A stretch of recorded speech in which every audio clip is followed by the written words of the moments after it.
otu ihe ka m na-arịọ n'aka Onyenwe anyị. Lee ihe m na-achọ, ka m biri n'ụlọ Onyenwe anyị n'ụbọchị ndụ m niile, ka m na-ahụ ịdị ụtọ nke Onyenwe anyị, bịakwa na-atụgharị uche n'ụlọ nsọ ya.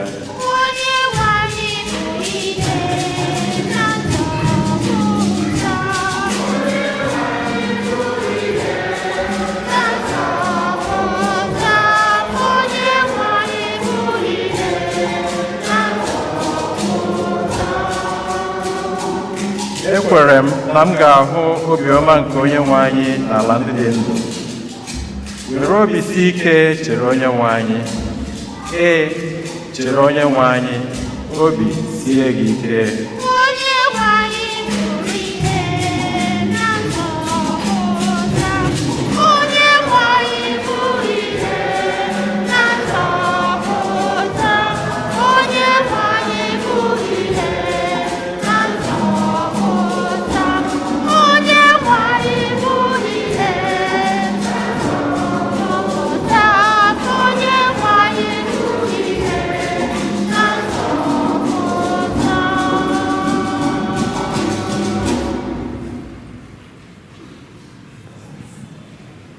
Ihe ọgụgụ e wetara n'akwụkwọ ozi mbụ Pọl dị asọ degara ndị Kọrint.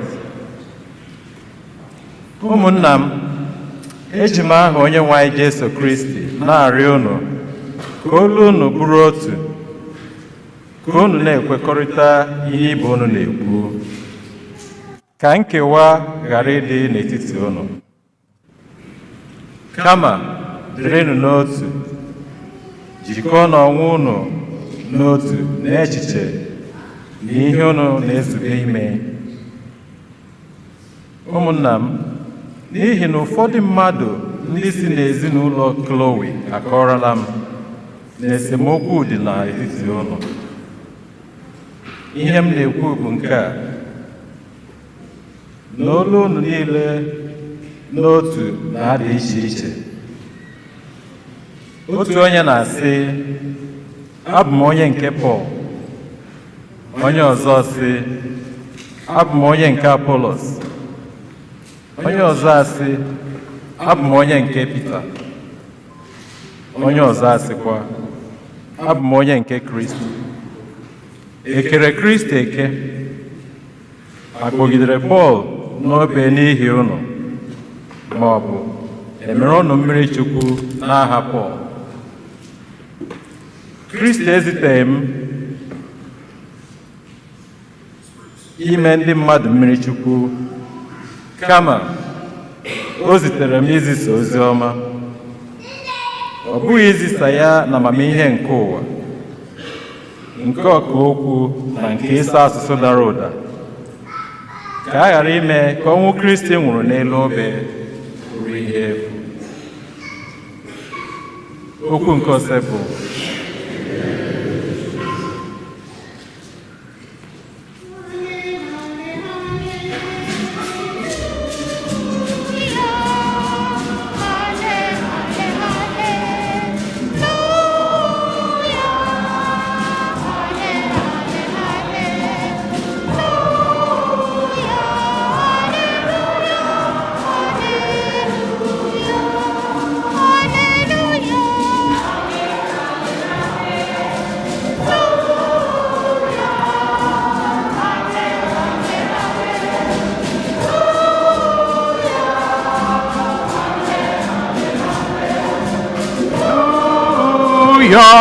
Hallelujah, hallelujah.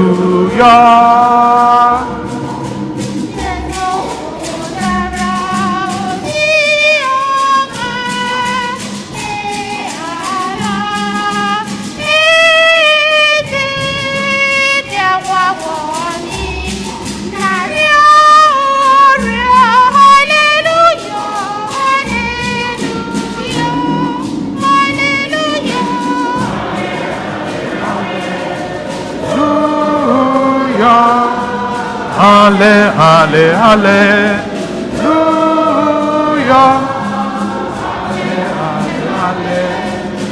Hallelujah, hallelujah, Hallelujah. Onye nwe anyị nọnyere unu. Ihe ọgụgụ nke a si n'ozi ọma dị nsọ nke Matiu dere.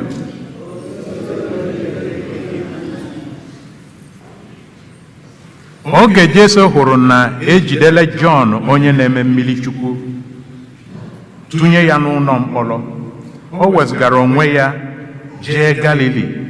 Ọ hapụrụ Nazaret jee biri na Kapanao nke dị n'ụsọ osimiri n'oke ala Zebụlọn na nke Naftali. O mere nke a ka okwu nke Aịzaya onye amụma kwuru mezuo sị, ala Zebụlọn na ala Naftali nke dị n'ụsọ osimiri n'ofe nke Jọdan, Galili nke ndị mba ọzọ. Ndị bi n'ọchịchị ahụla oke ihe achakwasịla ndị bi n'ala nke onyinyo ọnwụ. Site n'oge ahụ, Jesu malitere ikwusa okwu sị, chegharịanụ, n'ihi na alaeze eluigwe adịla nso. Ma mgbe Jesu na-aga n'akụkụ osimiri Galili, ọ hụrụ ụmụnne abụọ, Simon onye a na-akpọ Pita na Andrew nwanne ya, ka ha na-awụnye ugbu ha na mmiri n'ihi na ha bụ ndị ọkụ azụ. Jesu wesị ha, bịanụ so m n'azụ, aga m eme unu ndị ọkụ na-akụta mmadụ dịka esi akụta azụ. Ngwa ngwa wee hapụ ugbu ha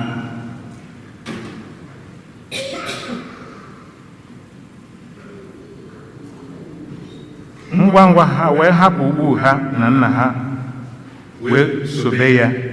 Mgbe Jesu si ebe ahụ na-agaje, ọ hụrụ ụmụnne abụọ ọzọ bụ James na Jọn, ụmụ Zebedi, ka ha na nna ha nọ n'ụgbọ na-emezi ugbu ha. Jesu wee kpọọ ha. Ngwa ngwa ha wee hapụ ụgbọ ha na nna ha wee sobe ya.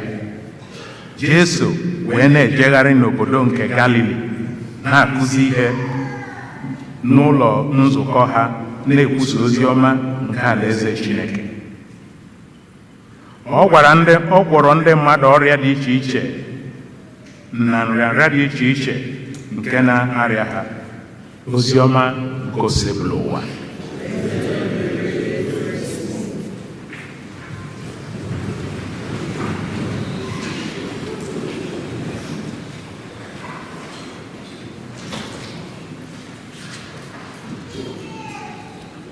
Amen. Ọ dị ka microphone a ọ dịrị jụụ. Nọ ka m na-agaghalịsị ka m malụ ife m agaghalịta. So achọrọ m ka unu nweta atụmatụ ife anyị ekwu maka ya taa. Ma ọtụtụ oge fadapụta na-ekwu gagasị na ndị ụka ndị ọzọ bụ na okwu adịrọfa n'ọnụ. Okwu juru n'ọnụ. Onye na-ekwulu ọnụ unu anya maara na ọ bụ okwu ma okwu na ụka. So ọ bụ na ka ebe ọ dị ka ọnya ka anyị ekwu maka ya taa. Yes? Evangelization. Okay, gbasaba na ozi ọma. Ọ ife Jesu kwuru, gbasaba na gịnị? Gaanụ na mba niile, kwusaba ozi. Ọ dị mma. Good. Thank you. Yes?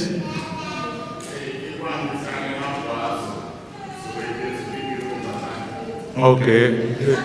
Ka mmadụ ya lelu overtime. Okay. Ka anyị si n'igbu azụ ube mmadụ.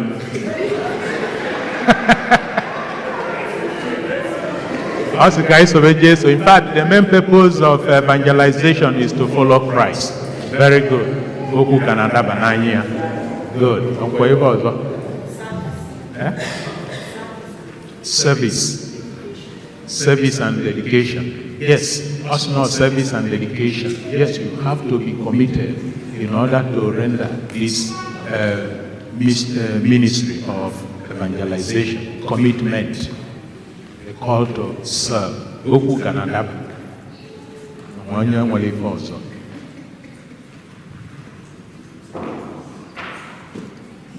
Ana m enu na anya ọnụ n'ụnụ ma iru unu bụrụ so okwu okwupụ. Okay. Yes, little hand. Yes. Mgbe na egwu adịrị ebe a bụ ụnụ ụka da-atụ egwu n'ụnụ ụka. Abandonment for Christ. Okay. The little girl is telling us never to abandon Christ. That? Okay. In fact, she is telling us to abandon everything and follow Christ. Unu malebo si apụta. Unu amarọ. Popolo no nya bụ obele nwa aka. Kedu aba gị? Imanyanya. Oluchi. Good. Okay. Ikekwe na unu aghọtara ebe Emmanuel Oluchi si apụta abụ na akpọlụ James na John. Fuge uche nwata ha dị. Akpọlụ ọ na-ege ntị mgbe akpọlụ first of all Peter and Andrew. Farapụ azụfa na apụ dịka o si gwa anyị. Weme gịnị? Sobe Jesu without hesitation. Akpọkwa James na John ụmụnne abụọ akwa farapụ na nnaba ma ibolofa ji akụ azụ ma mkpofa ji akụ azụ. Mee gịnị? Sobe Jesu. So Oluchi ọ bụ ya? Anyị kenere gị. Good. Amen. Onwe ife ọzọkwa na anyị ekwu okwu agụbere okwu agụgo ọgụbere ọkwa nke a ka anyị eji nwee efe ebe a taa. Ụmụnne na ụmụnna nna Kristi. Those who believe that there is unity in diversity. Raise your hand. Believers in unity in diversity. Raise your hand.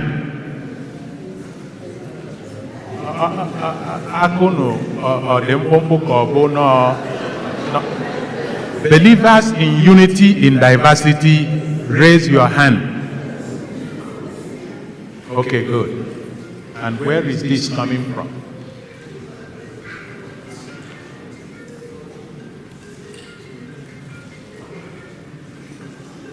Nsogbu anyị na-enwe abụrọ nkewa.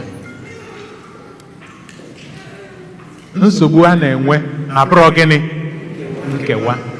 Nsogbu a na-enwe ife dị na ọchịchọ nke gịnị? Nke obi. Asị m ka unu kwuche ka m wee tụọ igwe nke mmụọ gwara m ka m gwa unu.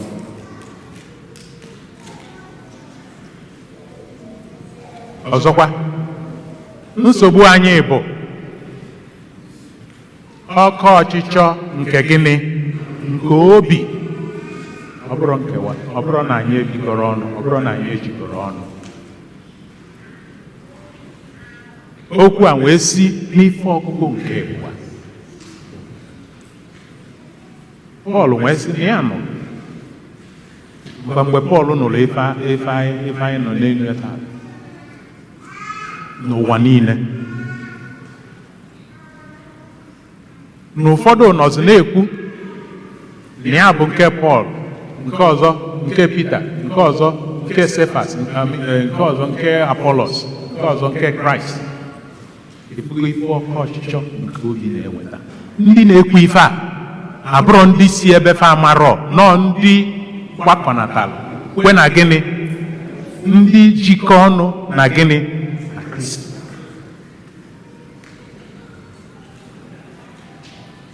Ụtụtụ efifie ekwe m n'otu Chineke, ekwe m n'otu confide unu happy ofu baptizim anyị kwere na ya ọkwa ya so na nsogbu anyị abụrụ ma anyị ejikọkwa ọnụ anyị jikọ gịnị anyị jikọ ọnụ na nsogbu anyị bụ ife obi m na-achọzi onye ya na-ebute ọgbaghara. Amen. And until I purify, until I cleanse, until I redirect my heart desire for the common good. What if we keep standing still?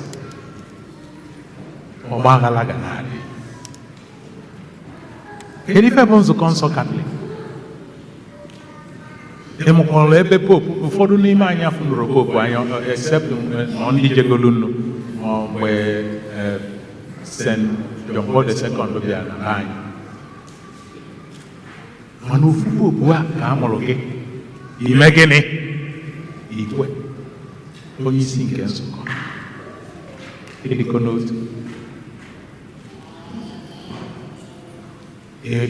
tonite nnọọ mala ife nwee malụ ịdịkọ n'otu nke gịnị nke nzukọ. The church in America, the church in Africa, the church in Asia, Catholic Church, just one. Ofu onye isi. Mbana. Ụka Catholic kala aka. Ụka Catholic mere gịnị? O siri ike. And ọ bụkwuru ọsọ nọ kala aka nọ na mmaja ọ na-enweta ife na-echeki foundation every day. O sikwuru ike mana amajasi anya onye nchiri eze ka nkwa ụbara n'ugwu Zion ugwu nke m ọkwụrụ chimchim no shaking. Amen. Onye fụrụ ka anyị si nwee nọ ebe a kịta ọ ya sị na anyị gbasara agbasa na anyị jikọ ọnụ. Unity in diversity. Onye kwere na ya biko nwenye aka elu. Unity in diversity. Okay, nwere enweela aka. Ife ya enyela anyị aka ọzọ ịghọta ife bụ unity in diversity bụ febụa wee bịa n'ọlta ọgbanye ya mgbaaka ọgbanyekwu ya mgbaaka ọkpa na-agbanyekwu nke ọkpa unu ada agbanye n'ọkpa unu amụtabere nke a oge nke aka dị ezute a na-agbanyezi n'ọkpa enwee gbanyesie ya mgbaaka ekpele ọfọ niile a na-agụ wee bụrụ na fa abụrọzi mmadụ one na fa abụrọzi mmadụ one nọ mmadụ onezi 1+1 ezebe nkewa ọbụla ọnya ka o ji dị mkpa na anyị ji oge a taa wee chọba ma chọpụta ebe ife na-eme anyị si ọkọ ọchịchọ ife adịghị n'okwu ya na-eso ngwa n'ezie ya fada na-abụ fada ịtọ bi n'ofu okpokolo ụlọ rectory mana ofu ụzọ ada ababa fada nke abụrụ ebe anyị abakwana mụ na gị ịma na a na-ekwu ọ nọ ebe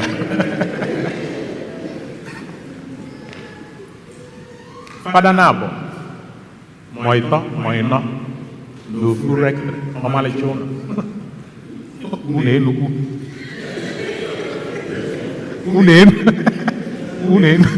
unu enu mana ọbara sista ndị echizụrụ echizu nwaanyị so na ya na ya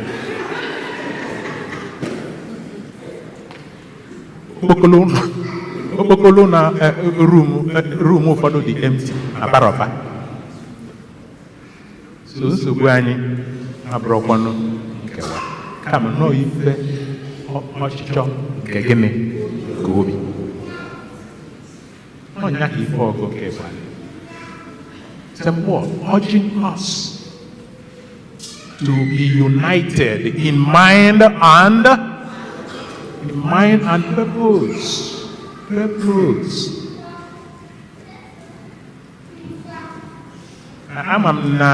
He didn't come, he didn't draw your attention. That's why I decided to pull it out for our reflection today. That very second reading, that message in the second reading, it means a lot to us.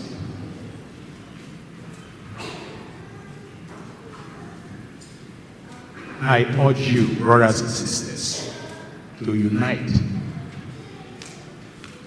in the same mind and in the same purpose. Ọ ma na ndị otu Kristi ejikọgo ọnụ. Ọ ma na fa enwego onye bụ ofu okwukwe. Na fa akwenyere n'ofu Chineke. Mana Pọl maara na ọkụ ọchịchọ nke obi mba and ifu ka o si kọwa ya na ya nụrụ n'ụfọdụ si na fa bụ ndị nke Apolos nke a ndị nke ọzọ asị na fa bụ ndị nke ndị otu gị nke otu nke gị nke Kraịst unu na-eso unu na-ebute ozugbo ugbu a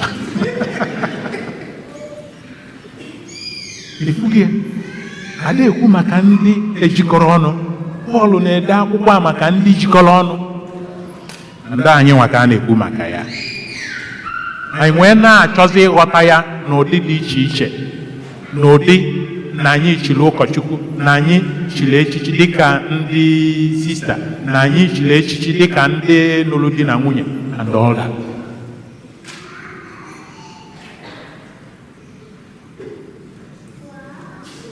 Amen. Na-enekwa unu m anya na time maka unu ma na ibe a na-eme ma ọ na-abụ obido adị m ama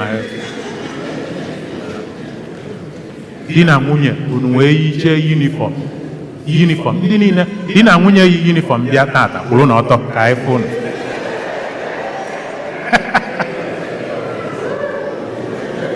ndị niile yi yunifọm di na nwunye kwụrụ na ọtọ ka anyị kwalụ n'aka ọ dị mma nke na-eyiri ozi yunifọm a nke a egosigonu na nsogbu dị ka ezi ife ọzọ enidiri mbọsị agbala akwụkwọ ka a na-eyichezie nye edobekwe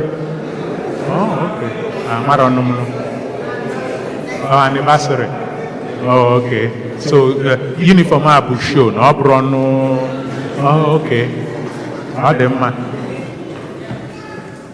enweghị isi enu ya bụ yunifọm mana n'obi nwoke a ma ọ n'obi nwaanyị a nke ọzọ dị na east nke ọzọ dị na west oge obi mmadụ na-abụọ yi yunifọm fipụ anwe ebili n'ofu ụlọ di na nwunye nke a na-esi nri nke iche nke ọzọ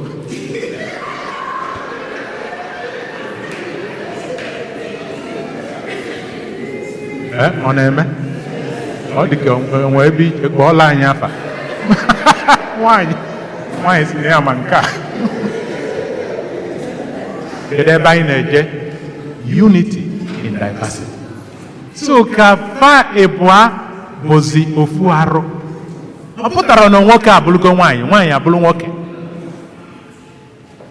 ife ọ pụtara bụ na that common purpose that united heart unu nwere ya na-alụ ọlụ gị dịka nwaanyị na-alụ ọlụ gị dịka nwoke aka ọlụ unu Chineke na-eme gịnị na-agọzi ọ na-apụ unity in diversity mana obi gị dịra iche obi dị gị ma nwunye gị dịra iche just be sure begidekwa ekpele from dusk to dawn mee fasting dry or wet nke mechacha anya as long as you have a different intention, motive, or purpose, or agenda. Marriage gave if opposite, the same thing with father now.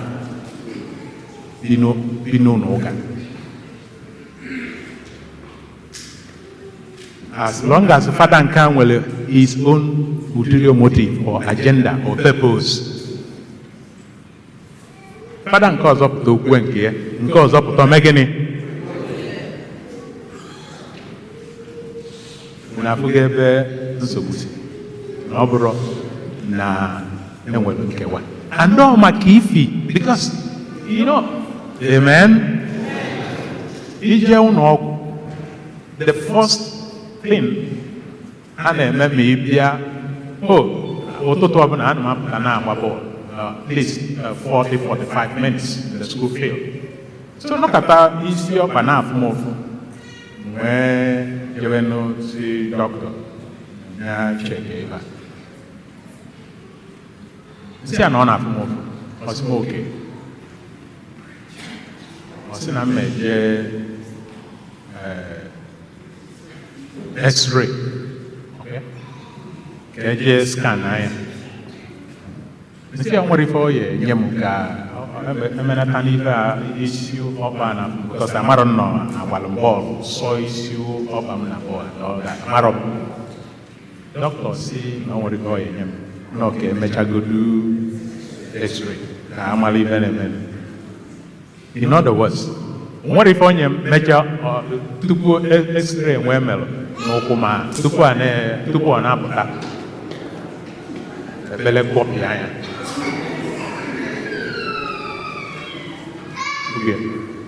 So my doctor is not X-ray or think X-ray. Kamalo ebe ife nemenu megini. That is common with every medical practice. Ya no katan no jebetenu no sini na wage mo na afọ na sagi enyego. Doctor ya chop tagolu ko malebe ife na pataya. When you get a prescription that is healing from the root. I'm not just to heal the surface. When you read the Bible, letter of St. James chapter 4, just 1 verses 1 and 2. Letter of St. James chapter 4 verses 1 and 2. I go tell you, very quick. James chapter 4. The microphone, Gualanya.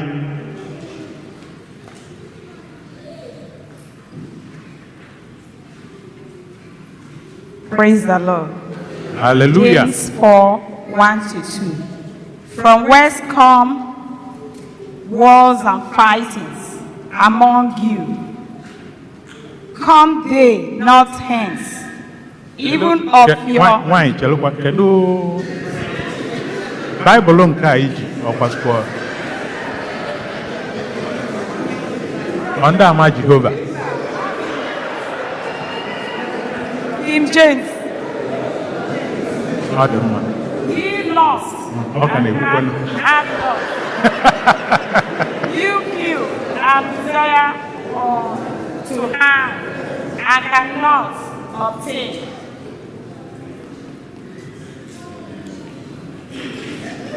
Escuchago. Okay, Nguagualanyo. James 4, 1-2. Where do the wars and where do the conflicts among you come from? Where is the war and where is the conflict among you coming? Now, James, now, Joseph. Is it not from your passions that make war within you, within your members? Is it not from your passions within Guinea? That make wars within your members? Within your members. You covet. You covet. But do not possess. But do not possess. You kill and envy, but you cannot obtain. You fight and wage war. You do not possess because you do not ask. Okay, good. So, onye ọ na-anụ gị na ọ bụrụ nwa ụlọ ọchị na ife na-eme anyị na ọ bụ gịnị ọkọ ọchịchọ nke gịnị ka obi. So na ịchọ udo dị ezinụlọ gị dịka fada na fada, dịka sista na sista, dịka di na nwunye, dịka ụmụnne na ụmụnne, onye ọbụla gwa onwe ya gịnị eziokwu. Obi gị ife ọ na-achọ ọ bụ maka ọganiru nke ezinụlọ a, parish anyị, obodo anyị, ka ọ bụ maka ya. So anyị na-eti wo na-akpọku Chineke ka anyị malụkwọ na ọ bụ ọkọ ọchịchọ nke gịnị nke obi. Onye a bụ the culprit. Leenụ nna anyị Pope Francis na ndị cardinal na-afịọ ndị ọchịchị n'obodo anyị na-eme gịnị na-afịọ. Ebe ọ bụ na ị na-ekwu eziokwu, ebe ọ bụ na eziokwu gị ọkwanye bụ ebe na anyị aghọtara ife na-eme anyị bụ the root cause. Onye apụtala kwuru eziokwu n'ọnụ, onye apụtala okwu ya magbuo onwe ya, onye apụtala na ya na-achọ adịmma anyị. Ebe ị na-achọ adịmma anyị, onye a na-achọ adịmma anyị, kedụzi ife anyị eji na-enwe ọgbaghara?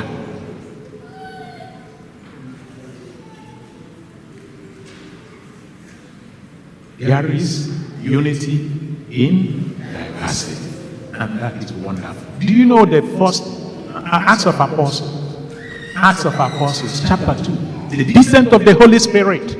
Unumali formel. Onye na-asụ Hausa, onye na-asụ Yoruba, onye na-asụ Igbo, onye na-asụ Efik, onye na-asụ Spanish, onye na-asụ German. Onye ọbụla na-eme gịnị? Na-aṅụ ibe. Unity.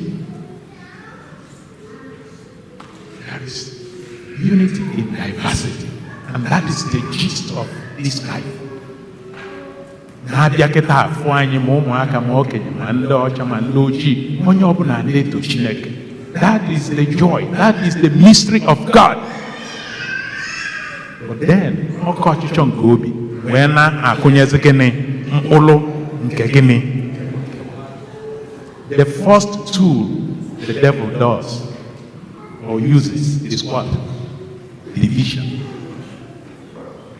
The devil make it ife will convince your heart to pursue a different purpose from the common goal or good. Where we go. So onye na-emekwa na-efe na-ayọ na-eme nke a ọ mara ebe a na-eme. If gwara Eve bụ Satan,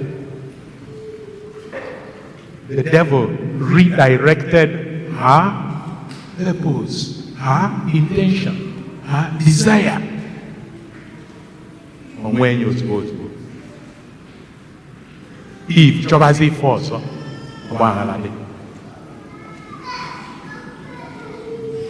see the root cause. So it is the wo.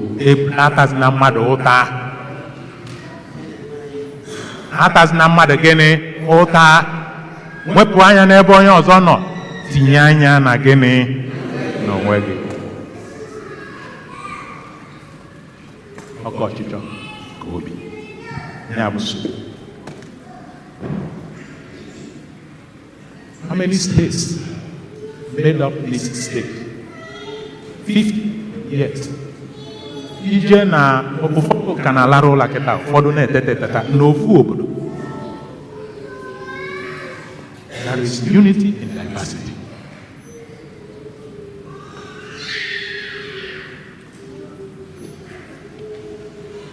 Ihe atọghata okeke, ihe atọghata ọkafọ, ma ọ bụrụ na obi anyị mee gịnị gbasasị agbasị.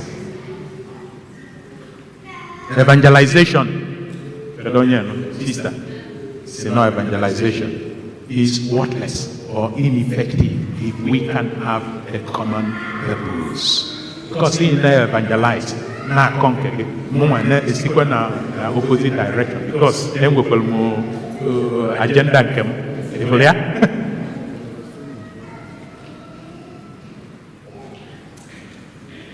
legodo ife ụmụaka anyị legodo ife fa na-afụ ndị politicians. If we love our children, this is the time we prepare for them worldwide.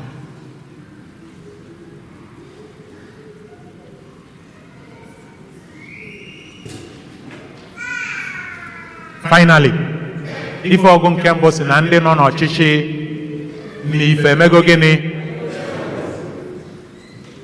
ka anyị bibezie ndụ ka ndị ife nke Chineke mere gịnị chakwasịrị.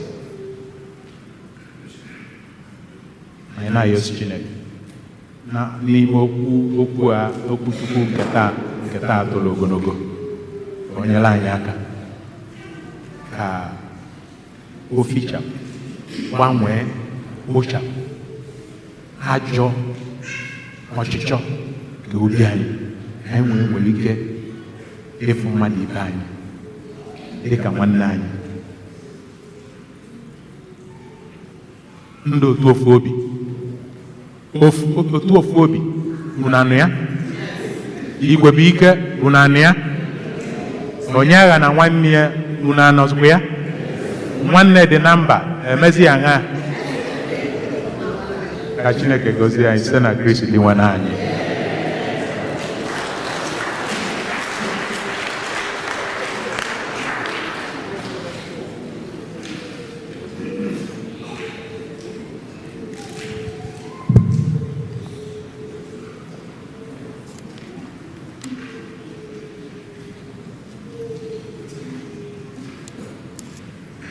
Ekwe m n'otu Chineke.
Ife anyị ga-aza bụ dị nwenụ n'ụlọ anyị mmadụ niile.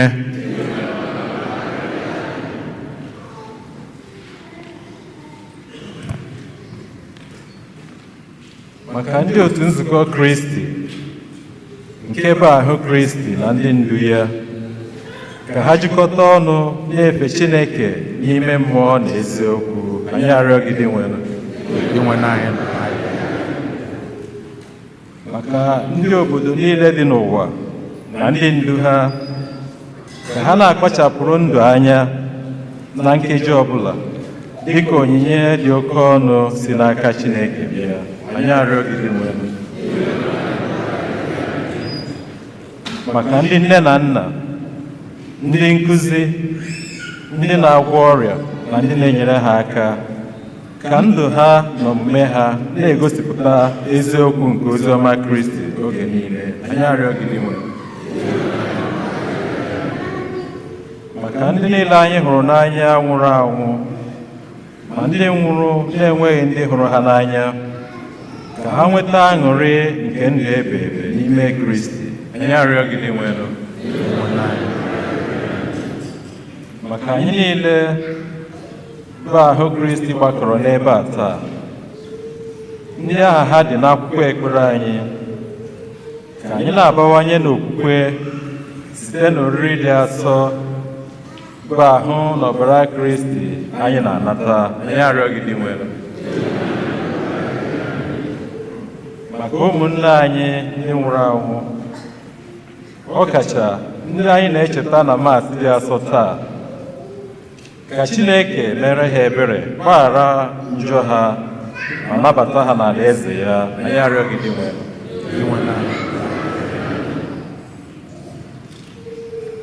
Chineke nna ji ike niile, ịnụgo ka o si wee na-akpa anyị n'ụbọchị nke taa, anyị na-agbakwanyezi ịmara ife ndị anyị ga-emela anyị ọ dị anyị mma ka na arụ ka na mkpụrụ obi. Biko meela anyị ya n'oge na n'ụzọ o si masị gị, ọkacha ikpochapụcha ajọ echiche nke obi anyị, ka anyị wee nwee ike ịma na parish ya bụ St. Eugene bụ parish anyị. Anyị jikọ ọnụ wee kwado ya, n'obodo anyị bụ obodo anyị, ka anyị jikọ ọnụ wee kwado ya, ụka anyị bụ ụka anyị, ka anyị jikọ ọnụ wee kwado ya, ezinụlọ anyị bụ ezinụlọ anyị, ka anyị jikọ ọnụ wee kwado ya. Anyị yọrọ ife ndị a site na Kristi dị nwere anyị.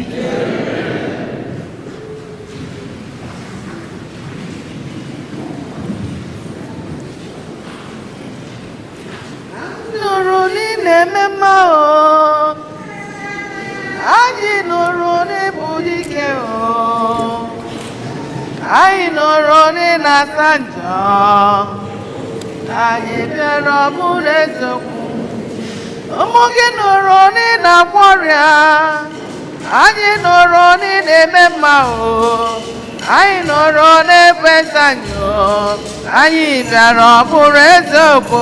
Ịdị mma, ịdị mma, ịdị mma, ịdị mma, onye na-eme mma, ịdị mma, onye nwe m ịdị mma, ịdị mma, ịdị mma, ịdị mma, ịdị mma, onye na-eme mma, ịdị mma, onye nwe m ịdị mma, ịdị mma, ịdị mma, ịdị mma, ịdị mma, onye na-eme amara, ịdị mma, onye nwe m ịdị mma.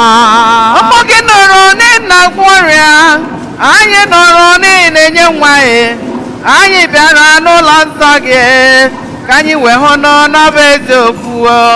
Anyị nọrọ n'ịna-eme mma, anyị nọrọ n'ịna-agba ndị nwụrụ anwụ, anyị bụrụ n'ịna-asa mmehie, anyị bịara ọbụla eziokwu. Ịdị mma, ịdị mma, ịdị mma, ịdị mma, onye na-eme amara ya, ịdị mma, onye nwe m ịdị mma, ịbụchi, ịdị mma, ịdị mma, onye na-eme mma, ịdị mma, onye nwe m ịdị mma, ịdị mma, ịdị mma, ịdị mma, ịdị mma, onye na-agwọ ọrịa lee, ịdị mma, onye nwe m ịdị mma, ịdị mma, ịdị mma, ịdị mma, nwa, ịdị mma, onye nwe m ịdị mma, ịdị mma, ịdị mma, ịdị mma, nwa, ịdị mma, onye nwe m ịdị mma, ịdị mma, ịdị mma, ịdị mma, anyị je, ịdị mma, onye nwe m ịdị mma.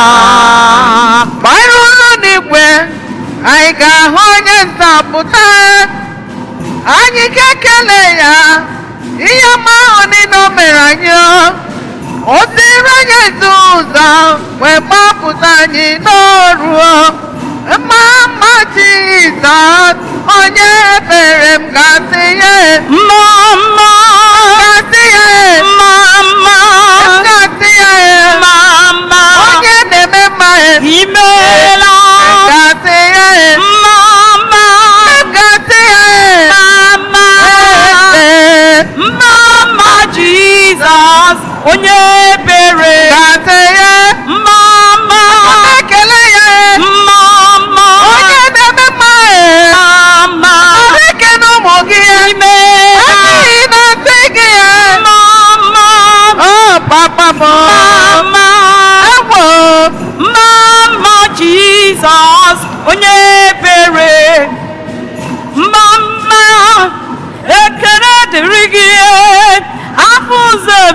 chukwu ekele ka eji bịa anyị si mmamma n'ụtụtụ mmamma n'ehihie n'abalị eze mmamma Jizọs iru ekele anyị na-asị ya anyị ekele ya eshe baba na-eme mma anyị ekele gị eze ebube ekele mama Jizọs onye ebere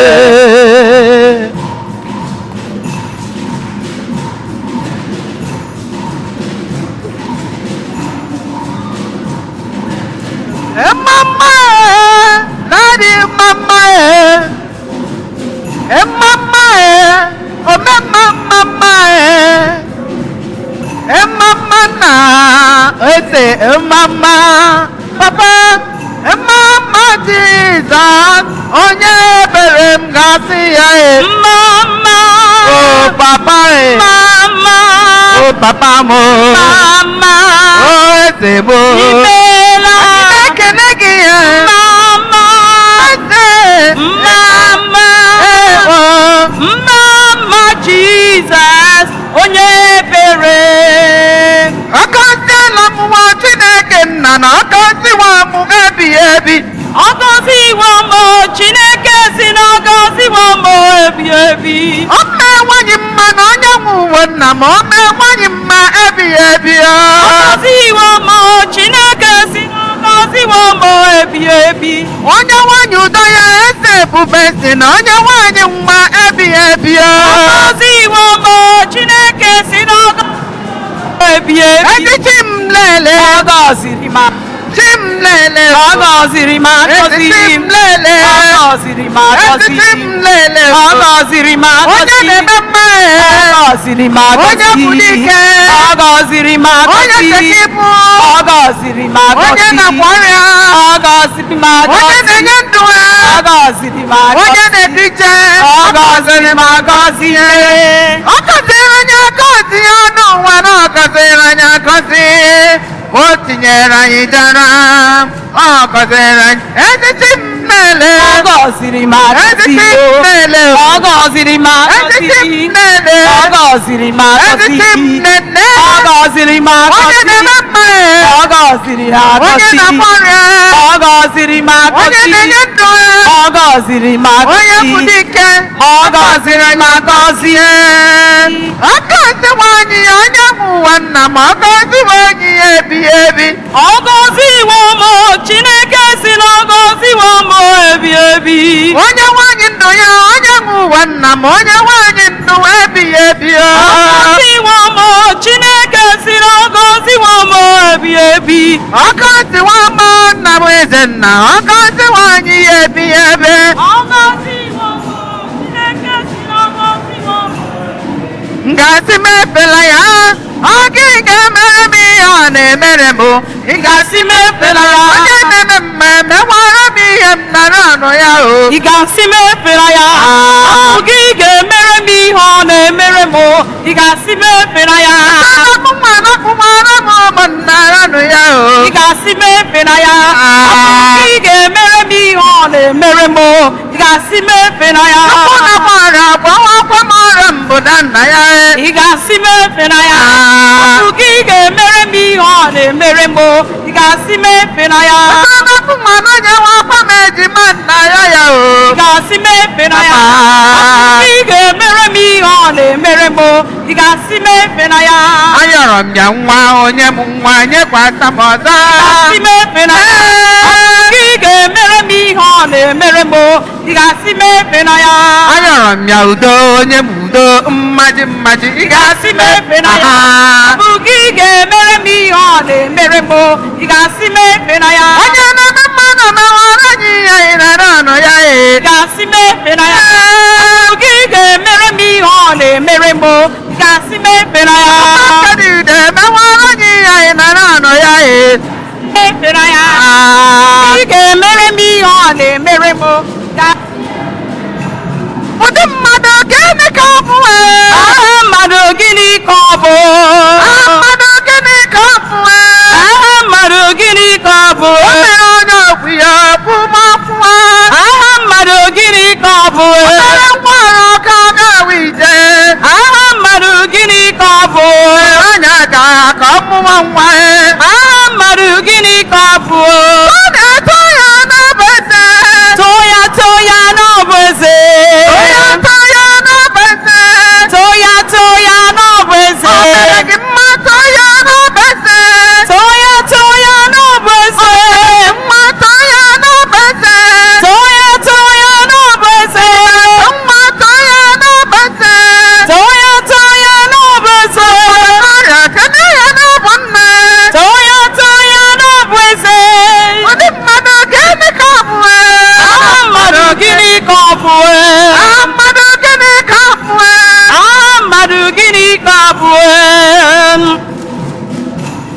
aha mmadụ gịnị ka ọ bụ aha mmadụ gịnị ka ọ bụ onye hụrụ ya hụbụzọ aha mmadụ gịnị ka ọ bụ obi hụrụ ya gwangwa ọsọ aha mmadụ gịnị ka ọ bụ onye isi hụrụ ya hụbụzọ aha mmadụ gịnị ka ọ bụ onye dahụrụ ya kụrụ ejima wee laa aha mmadụ gịnị ka ọ bụ tọọnụ ya n'ọbụ eze to ya n'ọbụ eze tọọnụ ya n'ọbụ eze to ya n'ọbụ eze haleluya haleluya haleluya amen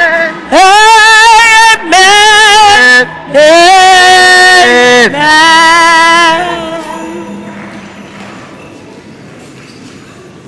yọba na ụmụnna m ka aja mụ na unu na-achụ bụrụ ife ga-asọ Chineke ji ike niile ịnalụ nnu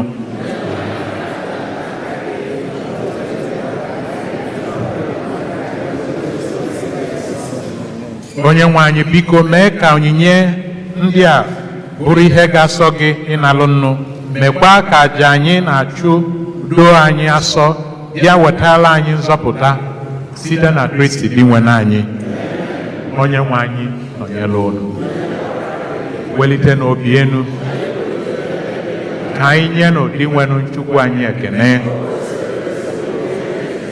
ọ kwesịrị ezie bụrụkwa ihe ziri ezi n'azọ ndụ na anyị ga-enye gị ekene oge niile na ebe niile o nna dị nsọ Chineke ji ike niile onye dị ụwa dị ụwa site na Kristi dị nwe anyị onye jiri ihe ebere o nwere maka mmehie mmadụ bịa kwere ka a mụọ ya na Virgin Maria ọ gbapụtala anyị n'ọnwụ ebe site n'ọnwụ ọ nwụrụ n'elu obe bịa si na mbilite n'ọnwụ ya nye anyị ndụ ebe n'ihi nke a ị na-eso igwe ndị ọma niile nke n'igwe na-eto ebube gị oge niile n'ugwe na-asị nsọ nsọ nsọ osebụlụ ụwa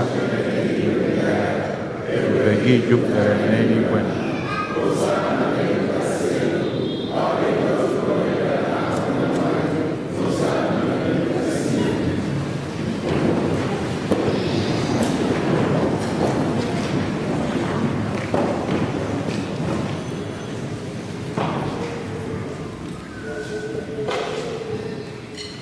nna anyị dị nsọ ezie sọ gị na-edo ihe dum nsọ anyị na-ayọ ka ido onyinye ndị a nsọ site n'ikwughasa ha mmụọ gị ka ha wee ghọrọ anyị ahụ na ọbara onye nwe anyị Jesu Kristi onye bịara tupu edunye ya n'ọnwụ nke o jiri aka ya were nara were achịcha nye gị ekene na otito onye waa ya nye ya ụmụazụ ya sị naranụ nke a rienụ ya unu niile nke a bụ ahụ m nke a ga-eduru nye maka unu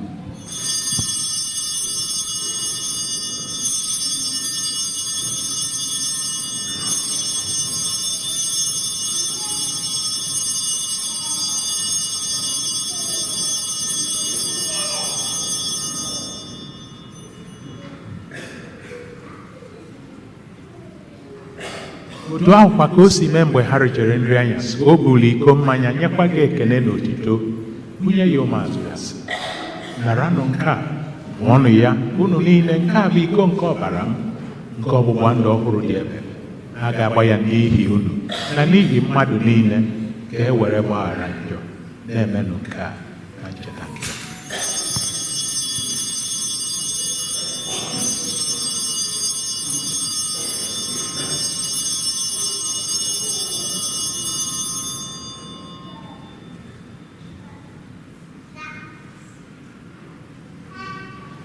Ka anyị kwupụta na ife omimi nke okwukwe anyị na-eme ugbu a. Anyị na-ekwupụta ọnwụ gị.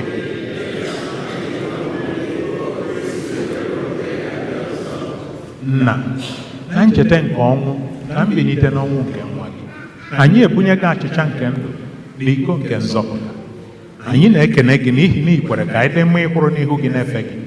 Anyị ji umeala arịọ ka anyị bụ ndị na-anata ahụ na ọbara nke Kristi bụrụ otu site na njikọ nke mmụọ nsọ. Nna, cheta nzukọ gị gazuru ụwa niile, mee ka ịfụnanya gị jupụta ya. Gọzie popu anyị bụ Francis na Archbishop anyị bụ Jose Gomez na ndị ofufe ọlta gị niile. Chetakwa ụmụnna anyị ndị ji okwukwe wee gaba n'ezumike nke ọnwụ, kpọbata ha na ndị ọzọ niile nwụrụ anwụ n'ihe nke ebube gị. Biko meela anyị niile ebere ka anyị soro Virgin Maria dị ngọzi nne nke Chukwu na ndị apọstọl na ndị nsọ gị niile na St. Eugene dị asọ ndị mere uche gị n'ụwa wee keta ndụ ebe. Ka anyị soro kwe ha na-eto gị na-eto gị site na Jesu Kristi nwa gị.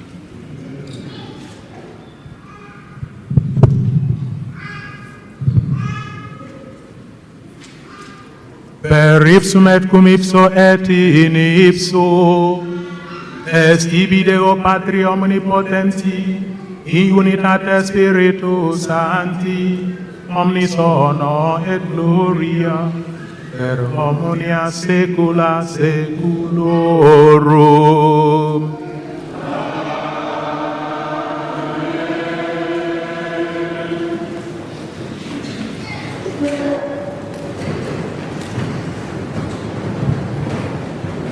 Ka anyị nwelu na ekpere na onye nzọpụta anyị kụziri anyị wee kpọkwue Chukwu nna anyị nọ n'eluigwe.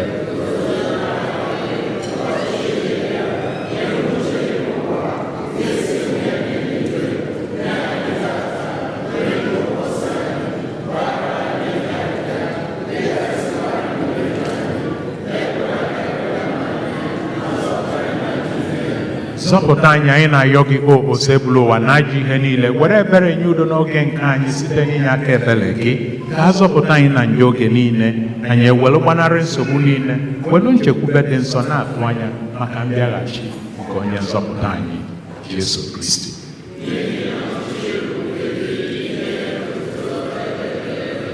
Onye nwe anyị Jesu Kristi, onye gwara ndị apọstọl gị, udo ka m na-arapụ n'ụmụ, udo nke m ka m na-enye unu. Enekwana anya na njọ anyị, kama na-ekwesị anya n'okwukwe nke nzukọ gị. Nye ya udo na ịdịkọ n'otu mgbe niile dịka uche gị siri chọọ, gị bụ onye dị ndụ na-achị ebe. Udo ka o sebụlụ ụwa eru unu mgbe niile. Nyerịta n'ọgbọ unu ekele nke udo.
lee nwa atụrụ nke Chukwu, lee onye na-ekpochapụ njọ nke ụwa. Ha nwere isi ọma bụ ndị a kpọrọ n'olili nke nwa atụrụ.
mbọ ebe mgbaba onye ga-enye ihe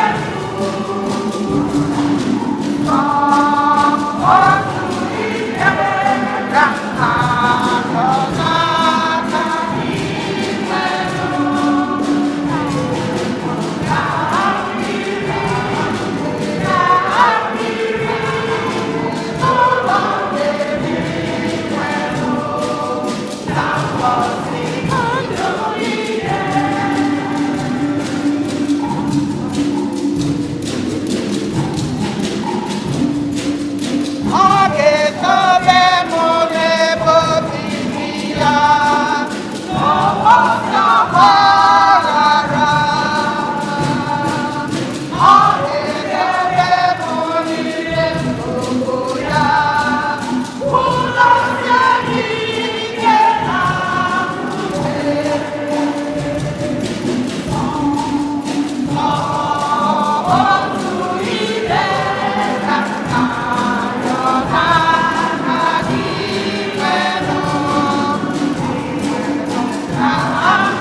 aga m ewere oge aṅụrị na-atụ ụda ụlọ gị nwenu aga m ebu aṅụrị nye iwenu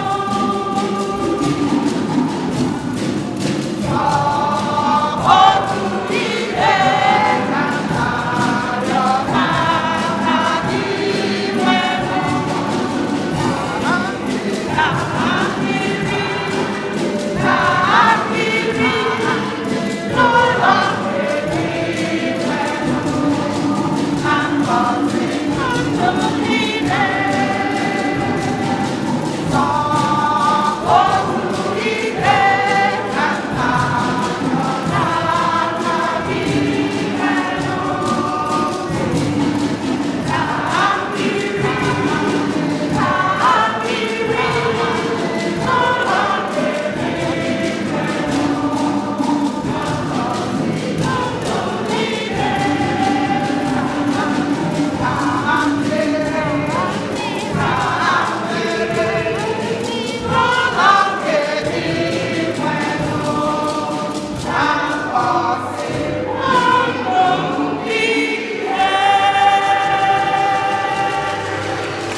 Ka anyị yọọ ayịyọ.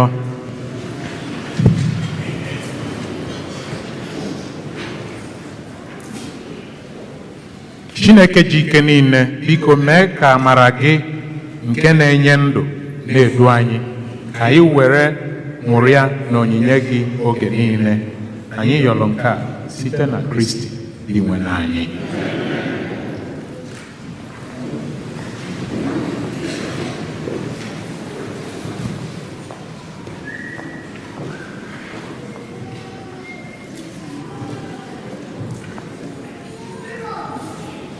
Anyị nwere obere ọkwa onemone anyị ka na-amakwa ọkwa n'elote maka nkwado nke a na-akwado the African National Eucharistic Congress nke a ga-eme n'ọnwa Julaị 21 to 23 na Washington DC, Catholic University of America, na nke esi ime ka anyị ghọta na na-ayọkwa ka anyị bukwe n'oge. Registration, adults is $100. That $100 will take care of your lodging as well as your feeding. Youths, 18 years and below, free to 12 years. Children is also free. But the children also, ayagota, na ha ya need chaperones ndị ya elekọta ha anya ha na ndị youth. So ọ bụrụ ịkpọrọ nwa gị ekponye eyi enwe ndị lechọ nne na nna ma ọ bụ agbakọ ọnụ ebe a mara ka esi were lekọ ha anya ma ha ya enwe chaperones from each group ndị na-ejenụ mana ndị ha ga-abụ free irejista n'oge ka e nwee ike were hazie ya their registration, their lodging, their feeding, everything is free. 18 years and under. Young adults and adults, $100 will feed you and provide their lodging. Was July 21 to July 23. Again, with 3 masses.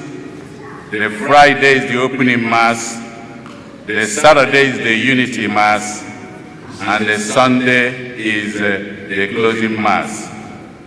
And each one of them will be said, I know the Archbishop will be saying one of them, Cardinal will say one of them, and then another bishop, an African bishop will say one of them. And that is the order. So, but for registration, we have the link on the board. Please take the photograph of the link and do whatever you are going to do on the website. Rosalie Rale nke anyị na-ekpe maka obodo anyị ga-adịkwa ebe a n'ụwa February 4 na 12 p.m. ebe a n'ụwa oge eji emie ọ bụ maka obodo anyị ya ha akọbazi ihe na-eme na be anyị na-afụ ya n'anya oge niile ndị jekwuru na ya akọrọ anyị na-ayọ udo ka elekshọn nke ya eme ka ọ gaa ọfụma udo bịaghachi na be anyị ka onye na-abaka ikpughara ịtụ ya ịnarụ ebe gị ịlara ụla ọfụma.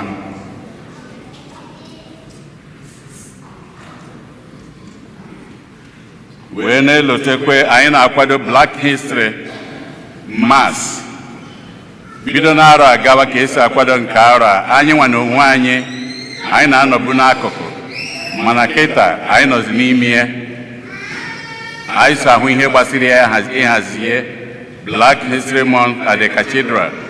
So a na-akpọ ndị who are the blacks, anaghị akpọzi ya African American, anaghị akpọ ya na Black History Month. Is also we have our own history, so we all included, no exception.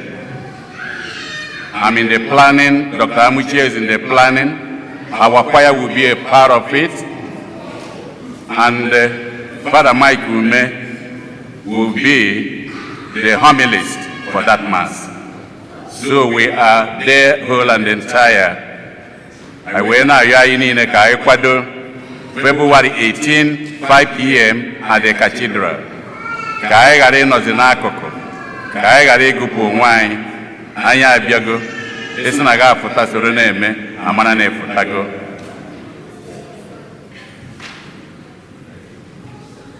That communion, the catechism class for communion, ọ na-aga n'iru. O bidoro last Sunday, ọ na-aga n'iru ka esi wee mee ọgwụ ya. Igbo class na onwe ya kwa na-ebido tata, ọ na-obidogo tata.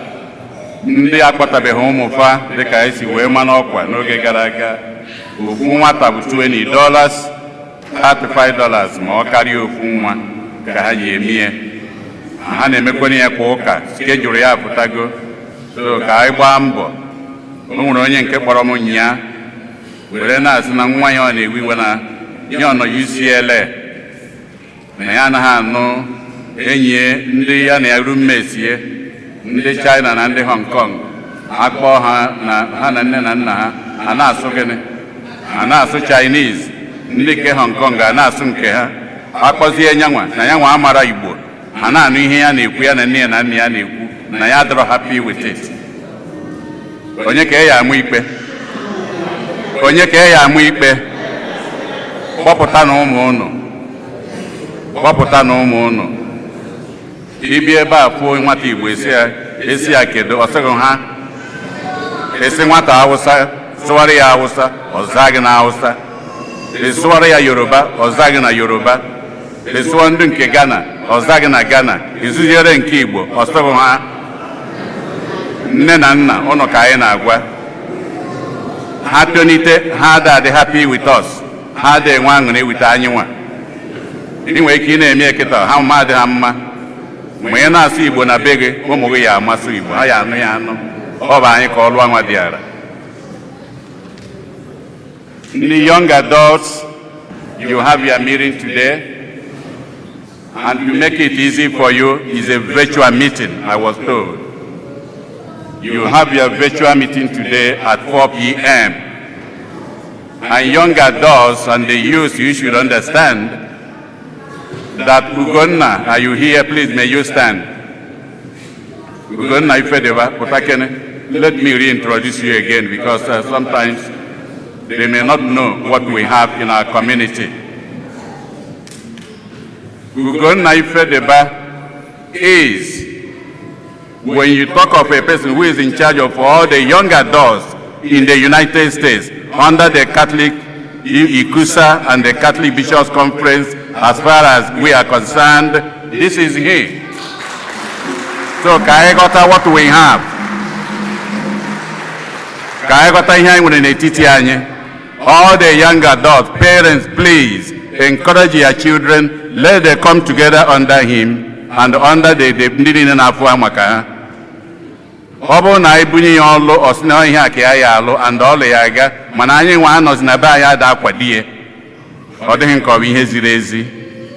Ọ bụ na ejere in all the states in this country. Ọ bụrụ nyanwa ka ewepụtara bụ onye isi ha niile. Ka anyị pụtanụ n'igwe, ka anyị nyere nụ ha aka, ka nna agwa nyanwa, agwa young adults, ka anyị na-agwakwa the parents. N'ụzọ abụ n'ụzọ mgbe ha kpọrọ anyị ka anyị zaa ha. Ọ bụ anyị ka ọ dara, ọ bụ ọlụ anyị niile. Daalụ.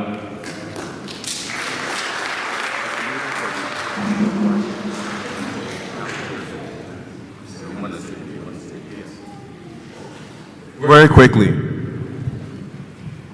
God is good all the time. There's a meeting today after church for the youth of St. Eugene, and then there's a meeting at 4 p.m. for the ICUSA youth on Zoom. I just wanted to make that clarification. But please, as much participation as possible is necessary. More updates will be required. And I want to also give a big shout out to our new president for our youth, Zain. Please, may you stand? Zain, please, can you come up with me too? Come out here. Come out here. Pico, Kolaka.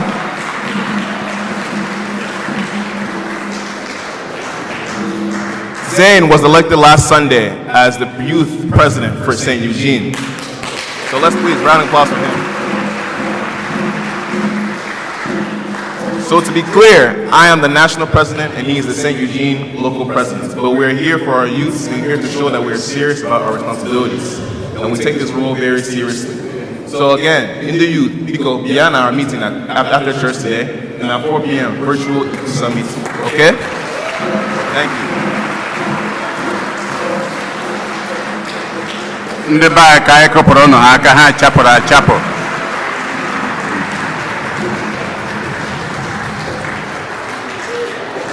Ndị tata bụ ụbọchị izi ha na-abịa ụka ebe a ha kwụrụ ọtọ. If today is the first time you are worshiping with us here, please may you stand. First time worshipers, do we have any? Of course, look behind. Anyị na-ekene all our first time worshipers. We thank you, we welcome you. Anytime you are around, please come back and worship with us. Ndị niile jere ụnọ wee nata n'ebe ọ bụla unu ejene, anyị na-ekene na-asị unu nnọọ Chineke dịrịtara unu n'udo. N'otu aka anwakwa anyị na-ekene ụkọchukwu kala anyị ụka tata. Anyị maali ya, anyị kụpụrụ na ya aka. Daalụnụ.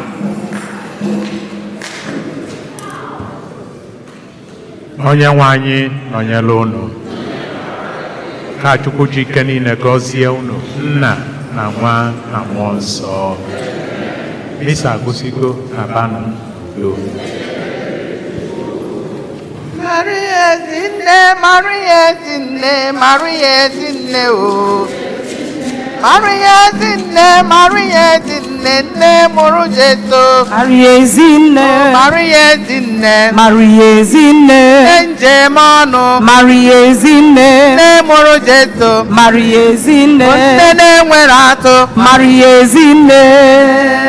Oh Maria Zinne, Maria Zinne, Maria Zinne, Maria Zinne, Maria Zinne, ne buru atụ. Maria Zinne, oh. Maria Zinne, Maria Zinne, Maria Zinne, Maria da Queen, Maria Zinne, Maria da Queen, Maria Zinne, Maria Zinne, Maria Zinne, Maria